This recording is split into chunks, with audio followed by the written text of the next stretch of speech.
So if you've heard of Jesus, you probably know about one of his famous teachings called the Golden Rule. Do to others what you would want them to do to you. And this, actually, is a restatement of something else that Jesus said, that the meaning of life is to love God and love your neighbor as yourself. Now, that's really beautiful, but what does he mean exactly by the word love? It's an unclear word in English, because you can love your mom and you can love pizza. And if the word love means the same thing in both of those cases, your mom's gonna feel real bad. So what did Jesus mean in his language? Well, first of all, this love your neighbor phrase is a quotation from the Hebrew scriptures, where the word for love is ahava. However, the language Jesus spoke and taught in from day to day, it was a cousin language of Hebrew, that is Aramaic, in which the word for love is rachma. But then, as Jesus' followers spread his teachings around the world, they translated them into Greek, using the word agape. But here's what's fascinating. The earliest followers of Jesus, who wrote the books of the New Testament in Greek, they didn't learn the meaning of agape by looking it up in ancient dictionaries. Rather, they looked to the teachings of Jesus and the story of his life to redefine their very concept of love. So one time, Jesus was asked about the most important command in the Jewish scriptures. And he first quoted from the ancient prayer in the Torah called the Shema. Love the Lord your God with all of your heart. So love for God is the most important thing. But then Jesus quickly followed up by saying another command from the Torah was also the most important, to love your neighbor as yourself. So which is the most important, loving God or loving your neighbor? Jesus' answer is yes. To ask the question means you don't get his point. For Jesus, they are two sides of the same coin. Your love for God will be expressed by your love for people, and vice versa, they're inseparable.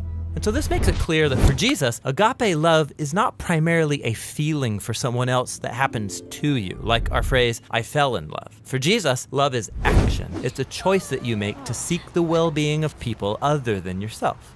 Jesus also went on to teach that genuine love for God and others means seeking people's well-being without expecting anything in return, especially from people who are in difficult situations, who can't repay you even if they wanted to. According to Jesus, this kind of generous love reflects the very heartbeat of God. And he took this even further. Jesus said that the ultimate standard of authentic love is how well you treat the person that you can't stand. Or in his words, you shall love your enemy and do good to them, expecting nothing in return.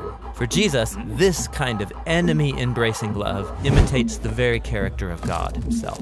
Now, we wouldn't be talking about Jesus still today if he had only said things like love your enemy. This is how he actually lived. Jesus was constantly helping and serving the people around him in very practical and tangible ways. And he consistently moved towards poor and hurting people who couldn't benefit him in return. He showed love for the forgotten ones, the people who usually fall through the cracks. And when Jesus eventually marched into Jerusalem, he made himself an enemy of the leaders of his people by accusing them of hypocrisy and corruption. But then instead of attacking his enemies to overthrow them, he allowed them to kill him. Jesus died for the selfishness and corruption of his enemies because he loved them. After Easter morning, Jesus and then his followers claimed that it was the power of God's love for the world that was revealed in Jesus' life, death, and resurrection. As the Apostle Paul put it, God demonstrated his own agape for us in this: while we were still sinners, the Messiah died for us. Or in the words of the Apostle John, God's own agape was revealed when he sent his one and only Son into the world so that through him we could have life. And for John, then, this leads naturally to the conclusion, beloved ones, if that's how God has loved us, then we ought to show love for one another.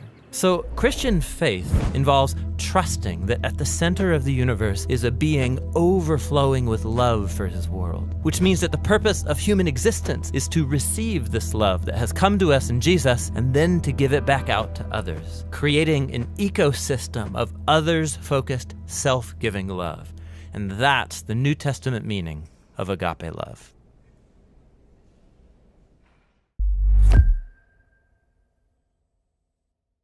Hey, thanks for watching this word study video by the Bible Project. We make lots of other videos, and they're all about showing how the Bible is a unified story that leads to Jesus.